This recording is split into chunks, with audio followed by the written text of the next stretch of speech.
Salam hörmətli izləyicilər. Yeni işimizi də bitirdik. Ev yəsinə də xeyirli olsun. Bu qardirob otağı idi. Buranı biz uşaq otağı elədik. Aboyda dolabın bu tinindən divarın bu küncünə kimi yenilədik. Pəncərə də başqa ustalar tərəfindən açılmışdı. Mən sadəcə olaraq pəncərənin qıraqlarını düzəltdim, atkı düzəltmişəm və aboyları yeniləmişəm. Məncə də yaxşı çıxıb iş. Əgər siz də bəyəndinizsə, like eləməyi unutmayın. Burada da jaliz olacaq.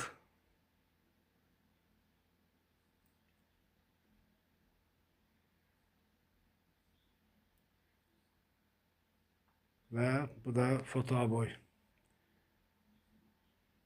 Bir daha ev yəsinə də xeyirli olsun. Bəyənib təqib etməyi unutmayın. Sağ olun, sağlıqla qalın.